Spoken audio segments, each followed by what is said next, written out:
चला आता कोणता क्वेश्चन बघतो आपण 24 नंबरचा क्वेश्चन. काय सांगतो तुम्हाला, if vector is inclined at the angle of alpha beta and gamma X Y and Z axis respectively then the value of sine square alpha plus. आता इथं मेन्शन करताना ते काय बोलताय बघा, ते बोलतायत एक्स आणि वाय ऍक्सिस सोबत ते काय करतोय, अँगल बनवतोय. ठीक आहे, मग आपल्याला एक्स सोबत अँगल बनवत असेल, पुढे जाऊन तुम्ही शिकणार आहात, पुढे जाऊन काय शिकणार आहात, कॉस स्क्वेअर अल्फा म्हणजेच एक्स सोबत अँगल बनवला, प्लस कॉस स्क्वेअर बीटा म्हणजेच वाय सोबत अँगल बनवलं, प्लस कॉस स्क्वेअर गॅमा म्हणजेच तुम्ही झेड ऍक्सिस सोबत बनवलं, तर यांची सम येत असते 1. ठीक आहे, मग तुम्हाला माहिती आहे ना कॉस स्क्वेअर थीटाला कसं लिहू शकता तुम्ही, 1 मायनस साइन स्क्वेअर अल्फा लिहिणार, प्लस 1 मायनस काय लिहिणार तुम्ही, साइन स्क्वेअर बीटा लिहिणार, plus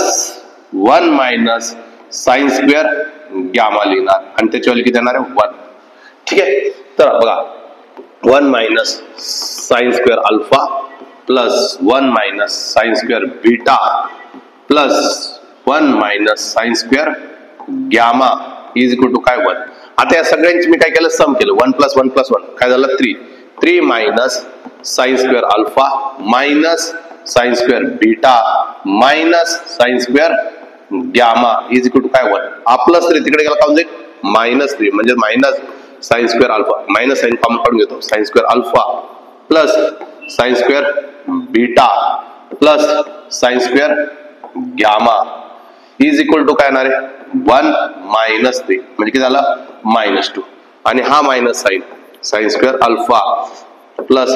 sine square beta plus sine square gamma याची व्हॅल्यू किती येत असते 1. मग हा काय झाला तुमचा, इथला मायनस गेट कॅन्सल, म्हणजे आपल्याला लागत होतं sign square alpha plus sine square beta याची व्हॅल्यू किती आली आपल्या जवळ, किती आलं बी, म्हणजे किती आलं तुमचं सेकंड ऑप्शन 3 टू आन्सर येणं अपेक्षित आहे.